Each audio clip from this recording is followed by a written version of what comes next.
Hello, Namaste, and welcome to this channel again. Today's discussion is about our essay paper की तैयारी को लेकर के हम डिस्कस करने वाले हैं। सबसे इंपॉर्टेंट चीजें मैं शुरू में ही आपको पॉइंट आउट कर देता हूँ, बता देता हूँ। एसए की बहुत ज्यादा इंपॉर्टेंस होती है इस एग्जाम में। मार्जिन बहुत थिन है, थोड़े से नंबर से आप सिलेक्शन लिस्ट से बाहर हो जाओगे और बहुत से थोड़े से नंबर से आप मतलब टॉप रैंक से बॉटम रैंक्स में आ जाओगे। तो margin are very very you know margin are very short. आप फेल भी हो सकते हो और आप अच्छा रैंक भी नहीं पाओगे। तो इसलिए किसी पेपर को इग्नोर नहीं कर सकते। ऐसे is equally important like other subjects. बहुत सारे बच्चे सिर्फ लगे रहते हैं कि सर हम तो करंट अफेयर पढ़ रहे हैं, हम तो जीएस की तैयारी कर रहे हैं। जीएस के 3 ही पेपर हैं, एक ऑप्शनल का भी है, एक ऐसे का भी है। इनको भी ध्यान दे लो। और जिसकी हिंदी बहुत कमजोर है, जिसकी जो हमारी इंडियन लैंग्वेज वाला पेपर बहुत कमजोर है, तो थोड़ा थोड़ा वहां भी नजर मारना, पता चला वहीं पे फेल हो गया और सारी मेहनत मिट्टी में मिल गई।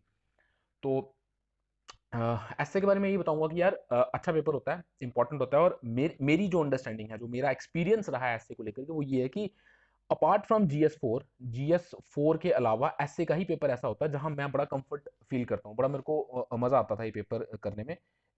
बड़े इजी से लगते हैं ये दोनों पेपर मेरे को। तो आपको भी यही बोलूंगा कि ये लिखने में भी इजी है और मजा आता है इन पेपर को करने में। बाकी में टाइम कंस्ट्रेन होता है। जीएस 1 2 3 की बात करोगे, ऑप्शन की बात करोगे, टाइम कंस्ट्रेन होगा, आप थक जाओगे यार, बड़ी तकलीफ होगी, पेपर पूरा नहीं हो रहा, हाथ में दर्द होगी। लेकिन ऐसे में ऐसा नहीं होता, इसमें एम्पल टाइम होता है आपके पास ऐसे लिखने का, उसको स्ट्रक्चर करने का, कंपाइल करने का। तो भाई मेरी यही वो रहेगी राय आपको कि ऐसे पे अच्छा फोकस करना। वो ज्यादा टाइम वेस्ट नहीं करवाऊंगा आपका, बड़ा लिमिटेड सा आपको रिसोर्सेज बताऊंगा कि कैसे आगे बढ़ना। तो चलो वीडियो स्टार्ट करते हैं। तो सबसे अपनी बात करता हूँ भाई। सबसे पहले मैंने जो एग्जाम दिया था अपना यूपीएससी का, उसमें मेरे 32 मार्क्स थे। फिर मैंने एक इंस्टीट्यूट में जाकर के थोड़ी सी टिप्स लिए, टेक्निक्स पूछी। They told me certain things and I got 151, then I got 148 and in last exam this is I think 2019, मैंने 2018 लिखा है, 18 मैंने दिया ही नहीं था। जो 19 वाला था उसमें मेरे 122 नंबर थे। कम है comparatively to the previous years, but इस साल के एवरेज के हिसाब से it was an average score. It was not below par, but it was not as good as 151, क्योंकि जब 151 मेरा स्कोर आया था तो उस साल कुछ एवरेज 138 टू 40 के बीच में थी। तो मैं यही कहूंगा मेरे जस्ट अबव एवरेज स्कोर रहे हैं हर साल। 122 थोड़ा सा मैं एवरेज ही मानूंगा। इस साल काफी कम मार्क्स थे ऐसे में। हर साल होता है ना, स्केलिंग अप डाउन कर देते हैं। तो इनको आप कंपेयर एनालिसिस ऐसे मतलब इंटर ईयर एनालिसिस मत करना, कंपैरिजन मत करना। उस साल के हिसाब से आई थिंक होने चाहिए 130 तक, I understand, but may be कुछ गलतियां होंगी। तो ये मेरे खुद के स्कोर हैं, ये इसलिए शेयर करूं ताकि मैं अपना बता दूं भाई मैंने ये टेक्निक यूज करके कितना कितना स्कोर किया। तो आगे बढ़ते हैं, इंट्रोडक्शन इस टॉपिक की। देखो एसए के पेपर में शायद 10 या 12 टॉपिक्स होते हैं। जनरली 10 होते हैं, 12 भी हो सकते हैं, 8 भी हो सकते हैं, डिपेंड करता है यूपीएससी के ऊपर। और आप 10 पकड़ के चलो। सेक्शन 1 होती है, 5 उसमें होते हैं। सेक्शन 2 होती है, 5 उसमें होते हैं। और आपके पास 3 घंटे होते हैं और 2 ऐसे लिखने हैं from each section. Her section से एक ऐसे आपको लिखना है। 2 सेक्शन है आपके पास। और ऐसे की वर्डिंग 1500 वर्ड्स तक होती है। 1500 वर्ड जो ना, इतनी ही आपके पास लिमिट है एक ऐसे लिखने के लिए, और 3 घंटे। यदि हम डिवाइड करके चले तो हमें मिलते हैं 90 मिनट्स फॉर ईच ऐसे। 90 मिनट्स फॉर ईच ऐसे। तो आप 150 वर्ड 150 वर्ड्स को 60 मिनट से बड़े आराम से लिख लोगे। आप कभी ट्राई करके देखना, कैलकुलेट करके, यू विल अंडरस्टैंड कि जीएस पेपर से कम टाइम लगता है ऐसे में। अच्छा टाइम होता है, मतलब आपको मजा आएगा, आप अंडरलाइन भी कर पाओगे, हाईलाइट भी कर पाओगे, अच्छा टाइम मिलेगा आपको ऐसे के पेपर में। वो टाइम कंस्ट्रेन वाला इशू नहीं होगा। हाँ, एंड में थोड़ा सा लग सकता है कि बार बंदे को थोड़ा प्रेशर में आकर के लगता है कि यार शायद मेरे वो 5 मिनट कम पड़ रहे हैं। बट अगर आप टाइम प्रॉपरली मैनेज करोगे तो ऐसे में आपको ये दिक्कत नहीं आएगी। बस इंट्रोडक्शन दे दी, इस तरह से आपका ऐसे का पेपर होगा।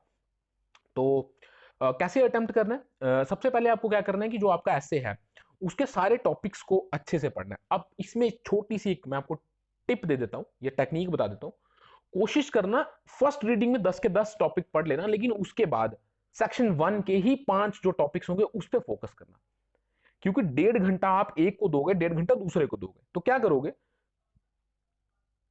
सेक्शन 1 को पढ़ोगे, उसको पढ़ने के बाद 5 टॉपिक्स को अच्छे से सोचोगे। यू विल टेक 5 मिनट्स और 10 minutes only to contemplate and brainstorm on which topic is best for you. और फर्स्ट 30 मिनट्स जो होते हैं पेपर के, वो 30 मिनट्स सिलेक्शन कि कौन सा टॉपिक मैं सेक्शन 1 से लिखूंगा, प्लस उसमें क्या लिखूंगा। और उसको रफ में जो आप अपने जो पॉइंट्स जॉट डाउन करोगे, नोट डाउन करोगे, उसके लिए आप 30 मिनट तक अपने लोगे। और बचे हुए जो 60 मिनट आपके पास होंगे वो सफिशियंट होते हैं। 60 minutes sufficient to write 150 words worth ऐसे। सो सेम स्ट्रेटजी सेक्शन 2 में। फिर से रिपीट करता हूं। फर्स्ट गो में सेक्शन 1 जो है और सेक्शन 2, इन दोनों को पढ़ोगे, लेकिन फोकस सेक्शन 1 पे रखोगे। 5 मिनट तक इसमें से देखोगे कौन सा 5 मिनट सफिशियंट होंगे टॉपिक सिलेक्ट करने के लिए। ये प्रैक्टिस आप पहले ही करके जाओगे। याद रखना, जो मैं यहां बोल रहा हूं ये सारी की सारी प्रैक्टिस आप घर से ही करके जाओगे। पूरा का पूरा सेक्शन 1 जो है आप पांचों के पांचों टॉपिक पढ़ोगे और ढूंढोगे कौन सा बेस्ट है जो आप कर सकते हो। आधा घंटा, first 30 minutes including the selection का जो टाइम है उसको लगा करके जो 30 मिनट होंगे सिर्फ ब्रेनस्टॉर्मिंग और सिलेक्शन पे जाएंगे, और 1 घंटा आपको सफिशिएंट होगा ऐसे को लिखने का। जनरली 45 टू 50 55 मिनट्स में आपका ऐसे खत्म हो जाएगा। लास्ट के 5 मिनट अंडरलाइन और हाईलाइट करने में आपके बीत जाते हैं या उसको रीरीड करने में। तो डूज क्या है, ऐसे में क्या करना है आपको, हर टॉपिक को बहुत केयरफुली पढ़ना है, बड़े अच्छे से पढ़ना है कि उसमें कुछ मिस ना कर जाओ आप, कि कोई टॉपिक को आधा अधूरा ना पढ़ लो, उसकी सेंस को समझना बड़ा जरूरी है। कौन सा टॉपिक चुनोगे, हवाबाजी नहीं, जिस टॉपिक में आप सबसे ज्यादा फेमिलियर हो उस टॉपिक को ही आप चूज करोगे। ऐसा नहीं कि नहीं मैं तो डिफरेंट काम करूंगा, डिफरेंट नहीं, आप बेस्ट काम करोगे, जो आपको बेस्ट आता है वो करोगे। आप क्राइटेरिया क्या हो सकता है भाई, क्या क्राइटेरिया है कि मैं इस टॉपिक को चुनूंगा। सबसे पहला knowledge, you should be well acquainted with that topic, आपको पता होना चाहिए कि ये जो टॉपिक है ये इसका मेरे को अच्छा खासा नॉलेज है, ठीक। सेकंड, उससे रिलेटेड कुछ फैक्ट्स हैं, स्टैटिस्टिक्स हैं, you know certain facts about that topic, तो वो टॉपिक आपके लिए अच्छा है।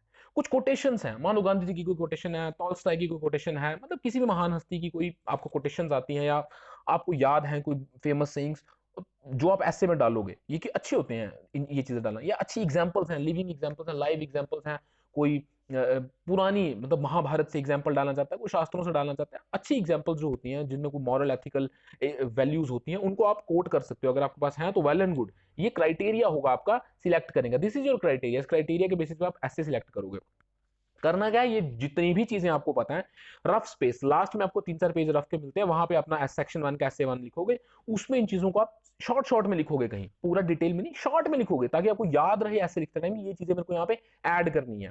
आधा एक घंटे का हमारा काम यही होता है, आधा घंटे तक हम सारे पॉइंट्स वो हैं वो जॉट डाउन करते हैं, वो लिख लेते हैं, कहीं ना कहीं चीजों को डाल लेते हैं। तो अच्छा ऐसे लिखने के लिए ये चीजें इंग्रेडिएंट्स हैं, बहुत important ingredients, knowledge of that topic, उसके रिलेटेड फैक्ट्स, फिगर्स, स्टैटिस्टिक्स, अच्छी अच्छी कोटेशंस, टॉपिक से रिलेटेड अच्छी एग्जांपल्स, ये बहुत इंपॉर्टेंट है। ये आपको अपने आप कहीं ना कहीं प्रेपरेशन के टाइम आपको इकट्ठी करनी होती है, और वो कैसे करते हैं वो आगे हम उससे डील करेंगे। क्या नहीं करना है ये भी बहुत इंपॉर्टेंट है। कभी भी ऐसे को ना डेफिनेशन से शुरू मत करो, ये कोई सवाल नहीं है, इट्स एन ऐसे। ऐसे में एक इंट्रोडक्शन होता है, फिर एक प्रेमाइस होता है, आप बैकग्राउंड बनाओगे उसकी कि क्यों ये टॉपिक कैसे, फिर आप उसके नेगेटिव्स को लिखते चलोगे, साथ साथ पॉजिटिव्स को लिखते चलोगे, और इस तरीके से आपका ऐसे जो है वो आगे बढ़ता है। तो कभी भी डेफिनेशन सवाल जवाब नहीं होता, यहाँ सवाल जवाब नहीं, यहाँ पे कैसे। तो never start with a definition, कभी भी बुलेट्स और पॉइंट्स फॉर्म में मत लिखो यार, ऐसे है। जीएस का आंसर नहीं है कि 1 2 3 4 डॉट डॉट डॉट बुलेट्स डाल दिए, ये बहुत इंपॉर्टेंट पॉइंट है, कुछ बच्चे ये गलतियां करते हैं, ऐसा मत करना, बड़ी टफ लैंग्वेज। यार आपको ना शेक्सपियर नहीं बनना, ठीक है, शेक्सपियर बनने की जरूरत नहीं है, सिंपल ल्यूसिड लैंग्वेज। अगर आपको आदत है ज्यादा हवाबाजी करने की, अंग्रेजी में ज्यादा अच्छी लैंग्वेज लिखने की, तो प्लीज इसको थोड़ा अवॉइड करना यार। मतलब एक अच्छा ऐसे वही होता है जो लूसिड होता है, किसी भी कॉमन बंदे को समझ आ जाए। बड़े ज्यादा हैवी वर्ड्स लिखोगे मार्क्स कम मिलेंगे, ट्राई करके देख लेना, अगर कोई इतना बड़ा रिस्क ले सकता है तो ले लो, देख लो क्या होता है आपके साथ। ऐसा कभी मत करना, यूज इजी वर्ड्स जो आसानी से लोगों को समझाए।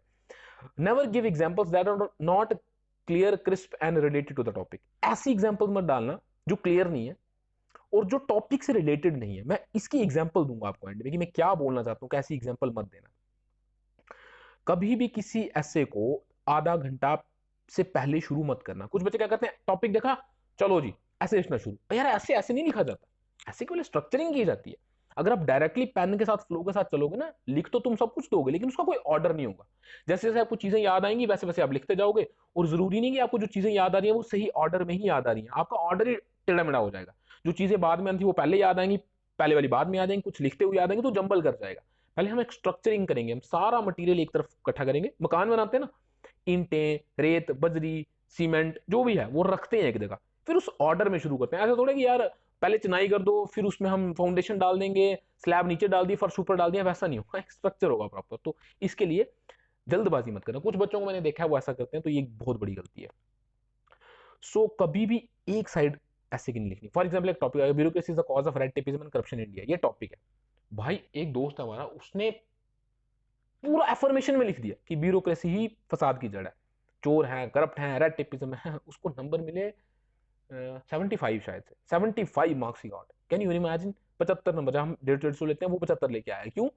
मोनोटोनस ऐसे, only one side of the story. ऐसे इज कॉम्प्रिहेंसिव, एक आपका व्यू होता है ऐसे में, वो देखना चाहता है बेसिकली एग्जामिनर आप कितना 360 ये व्यू, ये घोड़ा है कि सीधा देखता है कि मतलब चारों तरफ इसका विजन है।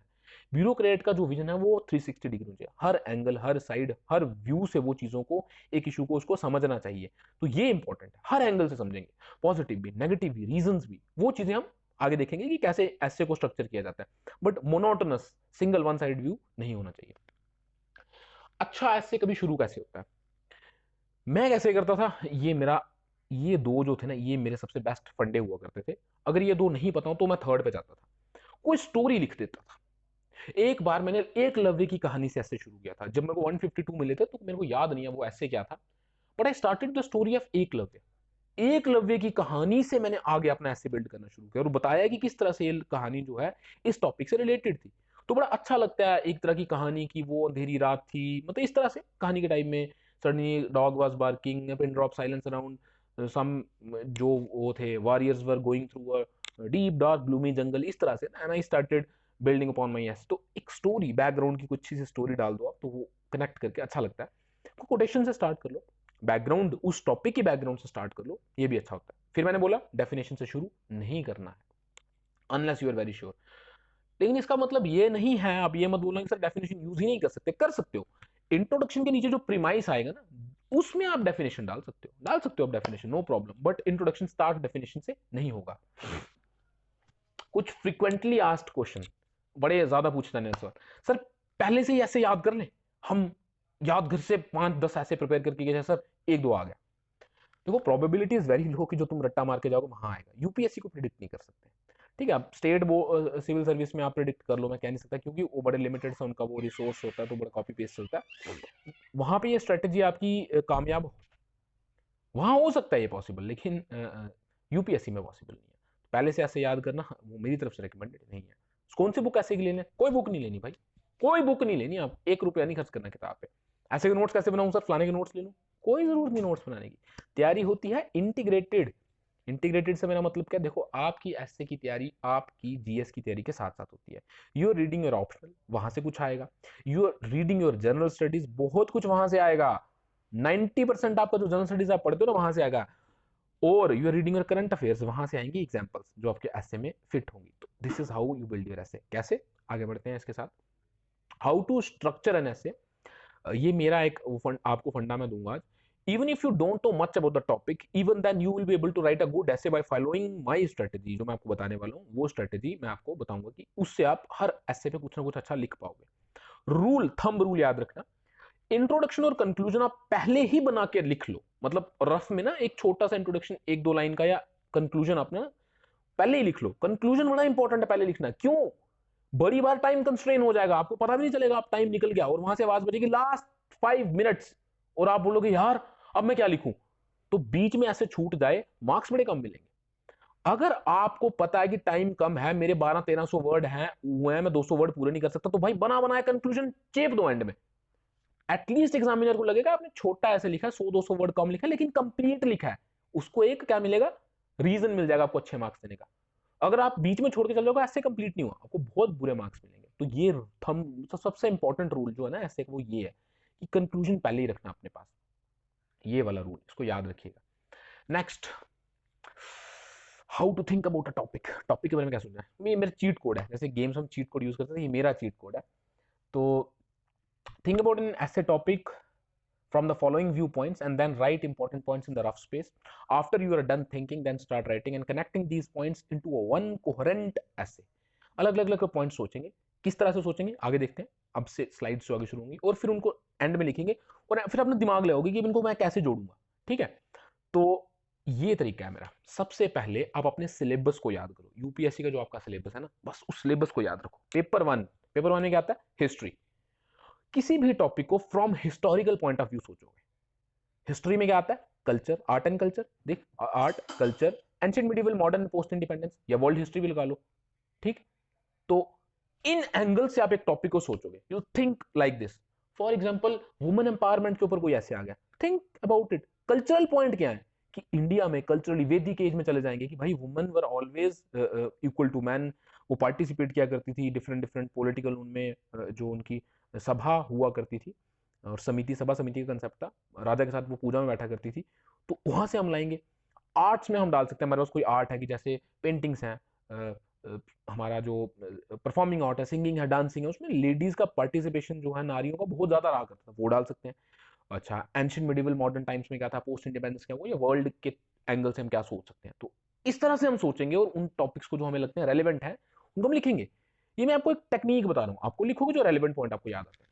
फिर जोग्राफिकल पॉइंट ऑफ व्यू से सोचेंगे, ज्योग्राफी में क्या क्या आता है वो चीजें नीचे, रिसोर्स डिस्ट्रीब्यूशन क्या है इंडिया का, global geographical, terrestrial, aquatic, atmospheric, ये जो हमारी रियल्म्स होती हैं। अब जरूरी नहीं वुमेन एम्पावरमेंट पे ऐसे आ रहा है, कुछ और भी ऐसे हो सकता है, उसमें डाल सकते हो, एवोल्यूशन डाल सकते हो, डेमोग्राफी डाल सकते हो। ठीक है, जब वुमेन एम्पावरमेंट पे क्या क्या टॉपिक आ सकता है इनमें से, ये तो आ सकता है, एवोल्यूशन कैसे हो रहा है, वुमेन का रोल सोसाइटी में इवॉल्व हो रहा है, कैसे इवॉल्व हो रहा है। हम देखते हैं कि जहां जहां पे बहुत ज्यादा बैकवर्डनेस है, कम औरतें पढ़ी लिखी हैं, वहां पे उन पे ज्यादा लोड होता है, रिसोर्सेज कम है। अफ्रीका में देख लो, पानी लेने जाना है, खाने का, ये बर्डन उनके ऊपर है। डेमोग्राफी के बारे में बात कर सकते हैं। तो इस तरह से हम सोच सकते हैं, सेटलमेंट ज्योग्राफी हो गया, कल्चरल इन्वायरमेंटल अडेप्टेशन, इन टॉपिकों में जरूरी नहीं है कि ये मैं बोल रहा हूँ सारे टॉपिक से ही आपको कुछ ना कुछ मिलेगा, बट इनमें से कुछ ना कुछ ऐसे बीच में होंगे जो आपके टॉपिक से कहीं रिलेटेड होंगे। तो ज्योग्राफिकल पॉइंट ऑफ व्यू से सोचोगे, फिर आप सोशल पर्सपेक्टिव से सोचोगे, family, social structure, nation, women, children, education, age groups, nutrition, hunger, schemes and policies. Her topic पे आप वुमेन एम्पावरमेंट का एक एक एक रेलेवेंट आपको कोई ना कोई चीज आती होगी, कोई ना कोई तो आती होगी ना, वो लिख लोगे। सोशल पॉलिटिकल पर्सपेक्टिव, ये आपके सारे जीएस के पेपर है, ब्रेक करके देख लो सारी चीजों को, बता हिस्ट्री बता दिया, ज्योग्राफी बता दिया, सोशल स्टडीज बता दिया, जो सोशोलॉजी हम पेपर 1 में पढ़ते हैं। पॉलिटिकल साइंस में क्या देगा, टाइप्स ऑफ पॉलिटिकल सिस्टम क्या है, like democracy, communism. Think of it कि डेमोक्रेसी में वुमन का रोल क्या हो सकता है, यस, राइट इट डाउन। ठीक है, पॉलिटिकल थिंकर्स कौन कौन से हैं, उन्होंने इक्वालिटी के बारे में क्या बोला है, उन्होंने वुमन के रोल के बारे में क्या बोला है, आपके माइंड में कोई थिंकर आता है तो लिख लो साइड पे, उसका क्या इंपॉर्टेंस थी। Liberalism versus dictatorship, if you have something related write it down. Party systems, elections, participation of women कम है ज्यादा है, ये सब आएगा इसमें। Impact of politics in the society, अब आप देखोगे जो डेमोक्रेटिक सोसाइटीज है वहां पे वुमेन आर डूइंग वेल, जो बड़ी डिक्टेटोरियल और थियोक्रेटिक स्टेट्स है like Iran, like Saudi Arabia, theocratic states है like Afghanistan, look at women वहां पे क्या हालत है उनकी। लुक एट दोज डेमोक्रेसीज जहां पे हैं like India, you see women, धीरे धीरे हमारा पार्टिसिपेशन जो है इनसे ज्यादा बढ़ रहा है, although we are considered to be a third world country. look at UK, look at Australia, look at US, look at Canada. Women have equal representation, almost equal representation everywhere. So this is how we can differentiate, we can link things. So political का हम constitution ला देंगे, भाई Indian constitution में क्या है, constituent assembly में कौन कौन औरतें थी उसके बारे में बता सकते हैं, राइट्स क्या है हम लोगों के वो बता सकते हैं, ड्यूटीज क्या है ना, एक ड्यूटी फंडामेंटल ड्यूटी याद करो, रिस्पेक्ट वुमेन है एक तरह की फंडामेंटल ड्यूटी। डायरेक्टिव्स के बारे में बात कर सकते हैं, डायरेक्टिव्स भी हैं वुमेन एम्पावरमेंट के ऊपर, न्यूट्रिशन को लेकर के, हेल्थ केयर को लेकर के, मैटरनिटी केयर को लेकर के डायरेक्टिव प्रिंसिपल्स हैं। फेडरलिज्म में हम बात कर सकते हैं, हम लीडरशिप की बात कर सकते हैं, हमारे देश में जो टॉप वुमेन लीडर्स रही हैं। लोकल सेल्फ गवर्नमेंट में क्या रोल है, 33% रिजर्वेशन। कोऑपरेटिव्स में है, institutions and their roles, like we have different institutions in India, women commission है, ऐसी सी चीजें जो हम वो लिखते चले जाएंगे।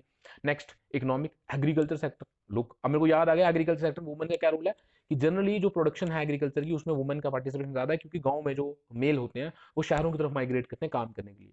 तो एक बीजिंग समिट हुआ था जिसमें बोला गया था कि जो लैंड रिकॉर्ड्स हैं वो औरतों के नाम पे होने चाहिए, ये सबसे बेस्ट वे है वुमेन को एम्पावर करने का। मैन्युफैक्चरिंग सेक्टर में भाई औरतें कम आती हैं, क्यों कम आती हैं इसके बारे में लिख सकते हो। सर्विस सेक्टर में ज्यादा होती हैं, क्यों होती हैं, क्योंकि सेफ्टी है, उनको वहां पे फील होता है, व्हाइट कॉलर जॉब्स हैं। Banking sector again domination women की, अच्छी खासी वुमेन यहाँ पे जाना चाहती है। मॉनेटरी पॉलिसी में क्या हो सकता है वुमेन के लिए, मतलब डिफरेंट डिफरेंट आप ले सकते हो, अलग अलग तरह के लोन है, अलग तरह के बैंकिंग सिस्टम है जिसमें हम औरतों को एम्पावर कर सकते हैं। फाइनेंशियल पॉलिसी हमारा बजट के बारे में, tax subsidies, commerce and trade and schemes. तो इस तरह से आप सोचोगे, ये इकोनॉमिक्स के टॉपिक है, अलग अलग पॉइंट ऑफ व्यू से सोचोगे। Again environment, pollution. अच्छा, इससे क्या मेरे को याद आ गया, मुझे याद आ गया पॉल्यूशन से मैं एक बात बोल सकता हूँ कि भाई जो औरतें हैं जब वो सॉलिड फ्यूल लकड़ी वकड़ी जला करके रोटी बनाती है तो उनको डिजीज बढ़ते हैं। 24% of the pulmonary disease in India are due to solid waste used in for cooking purposes. तो यहाँ से आ गया ना एक पॉइंट, वो स्वावलंबन क्या नाम था उसका, हमारी जो स्कीम थी, sorry I am forgetting the name, जिसमें हम फ्री सिलेंडर दे रहे थे औरतों को। तो फॉरेस्ट से रिलेटेड हम क्या लिंक कर सकते हैं, ग्लोबल वार्मिंग के ऊपर औरतों का इंपैक्ट सबसे ज्यादा होगा, पता है ना आपको, बच्चों, औरतों और गरीबों का सबसे ज्यादा इंपैक्ट उनको होगा ग्लोबल वार्मिंग का, ऐसा हमारी यूएन की रिपोर्ट्स कहती हैं।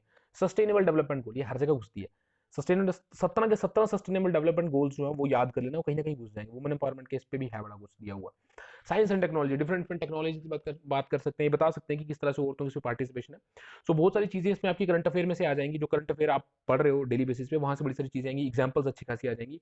तो ऐसे प्रिपरेशन आपकी go hand in hand with your current and GS. मैंने पहले ही बोलता, देख लो मैंने किस तरह से सोचा, हर ऐसे को हिस्टोरिकल पर्सपेक्टिव से, ज्योग्राफिकल पर्सपेक्टिव से, सोशल पर्सपेक्टिव से, पॉलिटिकल पर्सपेक्टिव से, कॉन्स्टिट्यूशनल पर्सपेक्टिव से, इन्वायरमेंटल पर्सपेक्टिव से, साइंस एंड टेक के पर्सपेक्टिव से आप सोच सकते हो, डिफरेंट डिफरेंट पर्सपेक्टिव से सोच सकते हो, और आप एक अच्छा से लिख सकते हो। अब साइंस एंड टेक में आप क्या लिख सकते हो, साइबर सिक्योरिटी में लिख सकते हो, आपके ऐसे का पार्ट है साइबर सिक्योरिटी, तो साइबर सिक्योरिटी के पॉइंट ऑफ व्यू से सोच लो, तो आपको एक और टॉपिक मिल जाएगा, ऑनलाइन बुलिंग, ऑनलाइन हरासमेंट, औरतों के साथ क्या क्या हो रहा है, यू अंडरस्टैंड।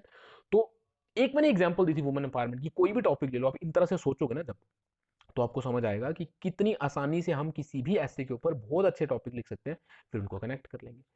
अब अच्छा ऐसे के इंग्रेडिएंट्स क्या हैं, ये तो आ गया आपका बेस मटेरियल। बेस मटेरियल समझते हो ना, जब भी कोई चीज बनती है उसका बेस मटेरियल होता है। कोई लिक्विड जब हम मॉकटेल बनाए, कॉकटेल बनाते हैं, उसमें एक बेस मटेरियल होता है, फिर उसमें एडिटिव्स फ्लेवर के लिए ऐड किए जाते हैं। एडिटिव्स क्या है? Additive number 1, your quotations, good quotations. आपके ऐसे में ये बेस मटेरियल जो मैंने बता दिया ये तो हो गया, उसमें होंगी कोट्स, ठीक है। कोटेशंस जो हैं वो बहुत इंपॉर्टेंट होती हैं।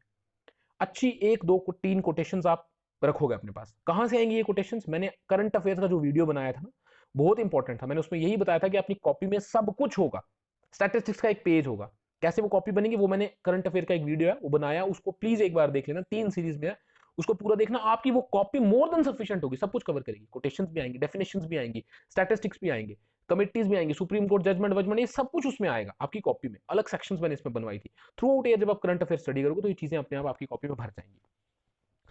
तो सेकंड इंग्रेडिएंट क्या है कोटेशंस का? स्टैटिस्टिक्स, फैक्ट्स, और तीसरी गुड एग्जांपल्स, अच्छी एग्जांपल्स। ये सब आप डालोगे तो आपको अच्छा ऐसे मिल जाएगा। ऐसे is more about your thought process and how you present that in a good language. ऐसे का पर्पस ये है कि आप कितना अच्छा सोच सकते हो, कितना बढ़िया सोच सकते हो, और किस तरह से उसको अपने प्रेजेंट करोगे।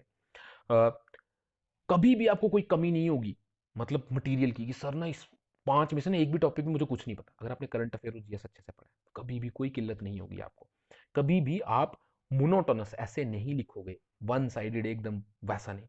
हर तरफ मैंने जो आपको टेक्निक सिखाई ना, प्लीज बहुत इंपॉर्टेंट टेक्निक है, बड़ी अच्छी टेक्निक है, बड़ी सिंपल टेक्निक है, इस पे प्रैक्टिस कीजिएगा अच्छे से। तो एक एग्जांपल मैंने शुरू में बात की थी, अब उसकी यहां पे आपको मैं बताता हूं कि एग्जांपल्स ऐसी देना जो थोड़ी सेल्फ एक्सप्लेनेटरी हो। आपने एक दोस्त ने एग्जांपल दी थी भाई, टैंक मैन की एग्जांपल दे दी उसने। भाई टैंक मैन कौन है? पता है टैंक मैन कौन है? चाइना में तियानमन स्क्वायर में वो जो टैंक के आगे बंदा खड़ा था, जो एक फोटो बना था, उसको टैंक मैन बोलते हैं। अब इसकी एग्जांपल सिर्फ टैंक मैन ऑफ द ऐसे करके लिख दोगे तो समझ ही नहीं आएगा बंदे को कि यार क्या बोला चाहता। तो इस तरह की आधी अधूरी लैंग्वेज लिख करके एग्जांपल्स नहीं देना, थोड़ा डिटेल में लिख देना, टैंक मैन ऑफ तियानमन स्क्वायर। ऐसे लिखोगे ना तो टीचर को समझ आएगा कि मैं कौन सी एग्जांपल दे रहा हूं। सिर्फ आपको पता है टैंक मैन कौन है, भाई मुझे नहीं पता, एग्जामिनर को नहीं पता, तो आपकी एग्जांपल वायाद एग्जांपल है। तो एग्जांपल को थोड़ा सेल्फ एक्सप्लेनेटरी बनाओ, थोड़ा कनेक्ट करके। कोहेरेंस बहुत जरूरी है, कोहेरेंस बहुत जरूरी है। क्यों?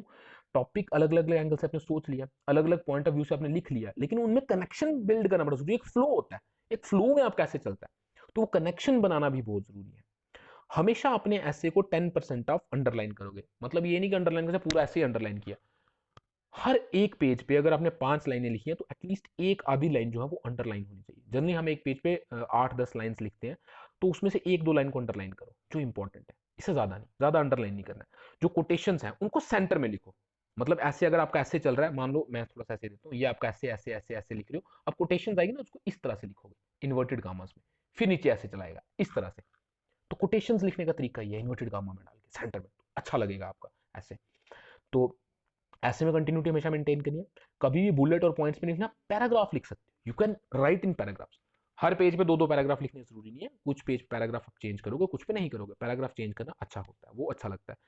तो एक कॉपी आप कोटेशंस की, स्टैटिस्टिक्स की, डेफिनेशंस की मेंटेन करोगे। ये मैंने ऑलरेडी डील कर लिया करंट अफेयर के वीडियो में, मैंने आपसे अपील कर ली है कि प्लीज उसको देखना, डिस्क्रिप्शन में भी मैं दे दूंगा, और ये आई बटन जो है इसमें भी आपको वो वीडियो मिल जाएगा, तो प्लीज एक बार देख लेना। तो अगर आप करंट अफेयर्स में गुड नहीं हो, तो आपके पास टाइम नहीं है, अब ऐसे एकदम पास आ गया पेपर, तो आप क्या करें? तो मैं यही बोलूंगा कि भाई आप फायर फाइटिंग है तो कोई भी बुक, टाटा मैग्राहिल वैग्राहिल जो भी अरिहंत वरियंत, कोई भी आपको ऐसे की बुक मिलती है उसको ले लो, उसमें से एसेस को रीड कर लो बैठ के, रीड कर लो। क्या होता है कि बने बनाए ऐसे होते हैं ना, उनको रीड कर लो, आपको समझ आ जाएगा कि किस टॉपिक पे, हर टॉपिक पे ऐसे में क्या क्या लिखा जा सकता है। लिखा जा सकता है, आपको कोई नोट करके याद करने की जरूरत नहीं, just read them out, you will come to know कि हर टॉपिक में किस तरह से लिखा जाता है। और जो मैंने फॉर्मूला आपको पीछे बताया ना, उसको वहां अप्लाई करके देखना, आपको समझ आएगी बड़ी सारी चीजें उसी तरह से लिखी जाती हैं। तो अगर आपको कुछ ऐसी इंपॉर्टेंट चीजें पता चलती हैं जो आपको आज तक नहीं पता थी, तो उनको अपनी कॉपी में कहीं लिख लो। इस तरह से अगर आपको नोट्स बनाने हैं तो आप बना सकते हो। ये मेरा लास्ट फायर फाइटिंग का आपको वो रहेगा, एडवाइस रहेगी। अगर आप अगले साल की तैयारी कर रहे हो या आपने अच्छी करंट अफेयर की कॉपी बनाई है, तब इसकी जरूरत नहीं है। लेकिन अगर आपके पास टाइम है, अगर आपका 1-2 साल बाद पेपर देना है, तब तो मैं कहूंगा यार छोड़ दो फिर ये फायर फाइटिंग, अपने तरीके से काम करो। अगर पेपर यही है दिसंबर जनवरी वाला, तो फिर तो ठीक है, एक ऐसे की बुक उठा लो, उनमें से अलग अलग डिफरेंट डिफरेंट टॉपिक्स को एक बार रीड आउट करके इंपॉर्टेंट चीजें नोट डाउन कर लो, ताकि उससे मिलता जुलता भी अगर कोई टॉपिक आ गया तो आपके पास कुछ मटेरियल होगा लिखने के लिए। ये मेरी सबसे इंपॉर्टेंट एडवाइस, सबसे क्रिटिकल। कितने भी तुम स्मार्ट हो, कितना भी अच्छा लिख पाते हो, लेकिन बिना प्रैक्टिस के तुम हमेशा 5-10 नंबर कम ही लाओगे। हमेशा एग्जाम से पहले 3 से 4 ऐसे घर पे लिख के जरूर जाना यार, ये प्रैक्टिस है यार। 3 घंटे टाइम बाउंड मैनर में इनसाइट्स पे मिल जाएंगे, आईएएस बाबा मिल जाएंगे, अच्छे से टॉपिक मिल जाएंगे, कुछ 2 टॉपिक सिलेक्ट करना, पेपर सामने रखना, और प्लीज यार पुराने उठा लो यार, यूपीएससी के पुराने पेपर उठा लो, कोई भी रैंडम पेपर उठा लो, सामने रखो, सिलेक्ट करना, ऐसे 3 घंटे का टाइमर लगा के अपने ऐसे लिखो, और बाद में किसी से पेयर से चेक करा लो। अगर आप ऐसा नहीं करोगे तो भाई फिर मैं कुछ नहीं बोल सकता। प्रैक्टिस करोगे तो definitely will score very good, very good. एक ऐसे लिखने के बाद आप अपना आंसर शीट किसी से चेक करवाओ, फीडबैक लो। अगर कोई अच्छा एक्सपर्ट है तो बहुत अच्छा, अगर नहीं है तो खुद से चेक करो, you will come to know. 1-2 दिन के बाद अपना ऐसे पढ़ोगे ना, आपको समझ आ जाएगा आपने क्या गलती किया, क्या इंप्रूवमेंट हो सकती थी। तो इसी के साथ शायद आई थिंक हाँ खत्म हो गया हमारा ये स्लाइड शो ऐसे वाला, ऐसे का टॉपिक कंप्लीट है। तो 1-2 बार अगर आपको समझ नहीं आया तो फिर से वीडियो को देख लेना, वो टेक्निक जो मैंने बताई आपको ऐसे अटेम्प्ट करने की, उसको थोड़ा सा प्रैक्टिस कीजिएगा घर पे, अच्छे से प्रैक्टिस कीजिएगा, किसी भी टॉपिक को इस तरह से सोचना, आपका ऐसे निकल जाएगा। फाइनली नेक्स्ट वीडियो आने वाला है, तो उस वीडियो में मैं आपके सवाल जवाब लूंगा, शायद कल वो वीडियो आएगा, और उसके लिए तैयार हो जाइए। I will also share my timings with you, live Q&A type होगा वो। बहुत बहुत धन्यवाद आप सबका। Jai Hind, Vande Mataram, and all the very best for your mains. Keep practising, keep writing, because that is the only key you have, which will take you through the doors and you will become a good civil servant. But if you don't practice, फिर रब रखा। धन्यवाद जी।